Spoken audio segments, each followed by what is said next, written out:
Vous allez nous expliquer comment on peut entraîner notre cerveau pour qu'il reste jeune. J'imagine qu'il y en a beaucoup qui sont intéressés de vos explications ce soir. Oui, absolument. Et il y a un certain nombre de principes qu'il faut retenir. C'est pas très compliqué.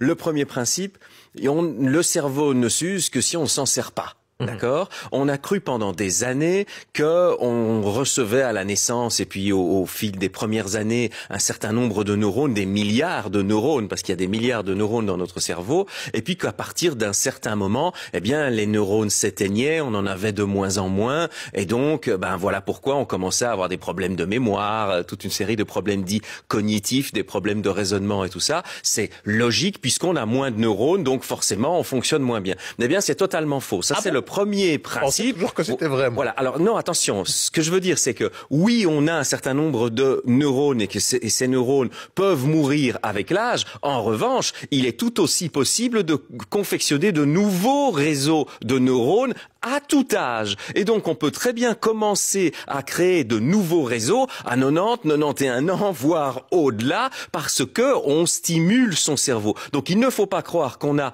un certain nombre au départ et puis qu'à la fin, on est condamné à en avoir de moins en moins. Ça n'est pas vrai. Le premier principe, le cerveau ne s'use que si on s'en sert pas. Ça veut dire que si on s'en sert, eh bien, on peut le maintenir jeune. Premier principe. Le deuxième principe, c'est qu'on peut le maintenir jeune en le stimulant de plein de manières différentes. On peut avoir des interactions sociales. C'est très important d'avoir des interactions sociales. Il est très important de faire, on va dire, du sport cérébral, des mots croisés ou autre. Mais pas que ça. On peut apprendre un nouveau langage, par exemple. On peut apprendre à jouer au Rubik's Cube et autres.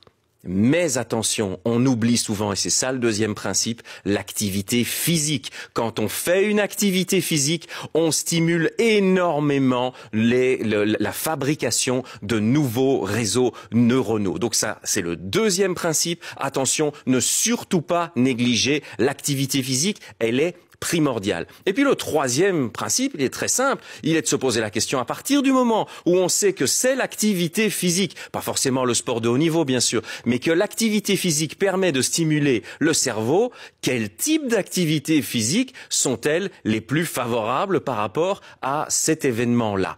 Eh bien, il y a eu des recherches qui ont été réalisées en Allemagne à ce propos. Les chercheurs ont demandé à un certain nombre de volontaires de participer à l'étude et ils les ont regroupés, c'est des gens relativement âgés, et ils les ont regroupés en trois catégories différentes. En fait, il y avait trois groupes différents. Un premier groupe, c'était un groupe qui ne pratiquait pas d'activité physique. Le deuxième groupe était un groupe à qui on demandait de pratiquer des activités physiques qui les rendaient de plus en plus experts dans une certaine discipline.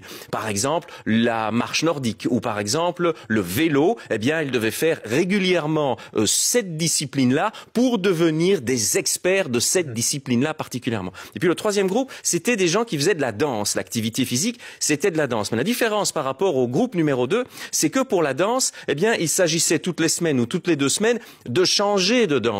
Donc, de faire un apprentissage d'une nouvelle danse. Une semaine, c'était le jazz. Une deuxième semaine, c'était peut-être le quick step. Et puis, il va y avoir le tango et puis la valse. Donc, à chaque fois, des apprentissages différents. Et puis, donc, bien évidemment, qu'est-ce qu'ils ont fait? Ils ont demandé à ces différents groupes de participer à des activités pour mesurer leur capacité cognitive, leur mémoire, leur capacité de raisonnement. Bien évidemment, on a constaté que ceux qui ne faisaient pas d'activité physique étaient très en dessous des deux autres. Et parmi les deux autres groupes, à votre avis, quel était le groupe qui fonctionnait le mieux? Ceux qui variaient des Bien entendu, ceux qui variaient, donc le groupe des danseurs. Et donc, la règle est très simple. 1, utilisez votre cerveau. 2, pratiquez de l'activité physique. Et 3, variez, essayez d'apprendre des nouvelles choses. Vous allez conserver votre cerveau jeune plus longtemps. Eh bien, voilà de bons conseils. Merci à vous, Patrice Goldberg.